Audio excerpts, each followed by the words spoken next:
The following opinions are solely those of BoatTEST.com and its test captain. Hi, Captain Steve for BoatTEST.com, and in this video, we'll conduct a performance evaluation and features inspection on the Key West 203 DFS, powered by a new 3-cylinder Evinrude E-TEC G2 150 outboard engine. Key West says the boat's designed for fishing, cruising, and water sports. First, let's see how the boat performed. The 203 DFS measures 20 feet 3 inches long with an 8-foot beam. Empty weights listed at 1,950 pounds, and with 2 people, 50 gallons of fuel, and test equipment on board, we had an estimated test weight of 2,765 pounds. Our test boat was powered by the single 3-cylinder E-TEC G2 150 outboard, turning a 14.5 by 21-inch RX3 stainless steel propeller. The prop's one of 2 new wheels designed for the new series of motors. Cranking up the motor to 5350 RPM, we hit a top speed of 49.9 miles per hour. Best cruise came in at 3,500 RPM, where we recorded 27.3 miles per hour and got 5 miles per gallon while holding a 10% reserve of the boat's 50-gallon fuel capacity.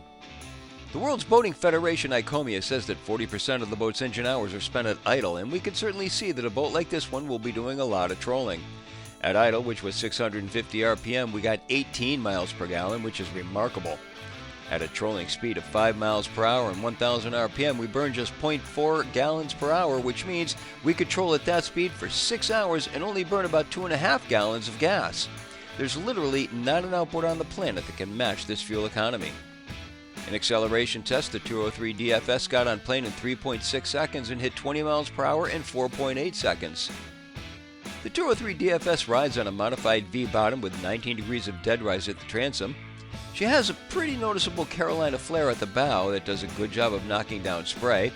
We didn't notice anything unusual in her handling, and she seemed to have no bad habits. The power steering feature integrated into this 150 horsepower outboard made driving effortless, and we didn't even know it was there. Now let's take a closer look at the Evinrude E-TEC G2 150. It's a 1.9-liter 2-stroke outboard with 3 cylinders, the only one of its kind in the industry. It weighs 433 pounds. One key to the 150's phenomenal fuel consumption at trolling speeds is its direct fuel injection into the cylinder. It's the only outboard engine in class that has that design.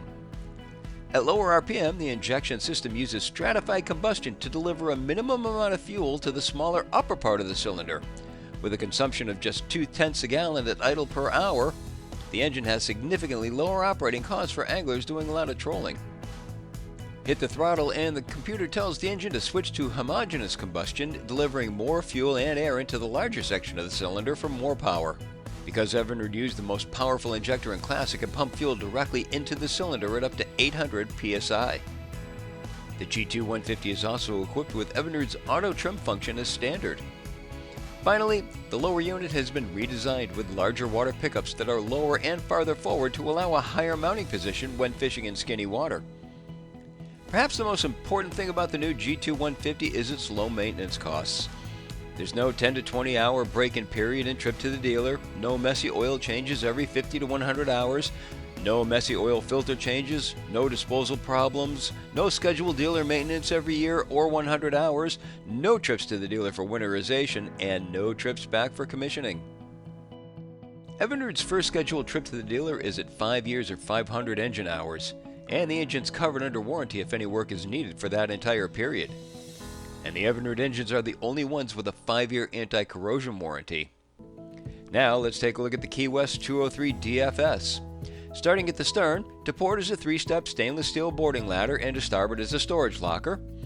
Aft freeboard is 9.5 inches, and the swim ladder extends 22 inches below the water surface, which should meet ABYC standards. Just ahead of the ladder, there's a 16-inch wide gate that provides entry to the cockpit. Aft cockpit depth is 25.5 inches. The bench across the stern is 6 feet wide, and it wraps around to starboard with another 4-foot 4-inch lounge. There are 4 6-inch pull-up cleats on the boat. To port, a back-to-back seat folds out to create a 74-inch long flat lounge, so an average-sized adult should be able to stretch out. Outboard on each side are racks for long accessories. Bungees help ensure that the gear stays put. In the cockpit storage, there's a battery compartment in the aft port quarter, a live well beneath the center cushion, and open space outboard to port. The live well is aerated, finished in blue, and has rounded corners. The port console has space for a portable head with 39 inches of vertical clearance over it. The opening is 17 inches wide, and at the top, the hatch measures 10 inches fore to aft. To starboard, the helm seat swivels, adjusts fore and aft, and has a flip-up bolster. At the dash, the Evinrude multifunction screen delivers a variety of information, and the analog tachometer is alongside. The steering wheel is mounted on a tilting SeaStar hydraulic helm. The only other analog instrument on the boat is a fuel level gauge. It's above accessory switches to the left and below the wheel, while the stereo remote, ignition key, and the power and USB plugs are to starboard. Controls are on the starboard gunnel. Moving forward into the bow is easy thanks to the opening center section of the windshield. The windshield opening is 20 inches wide, while the passage between the consoles is 16 inches wide. The bow is set up for forward-facing travel with angled backrests on the front of the consoles.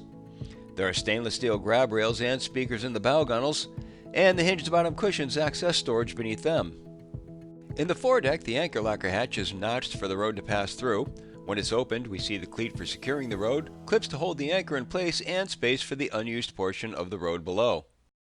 When powered by the Evinrude E-TEC G2 150, the Key West 203 DFS is a versatile dual console that can fish, cruise, or tow water sports.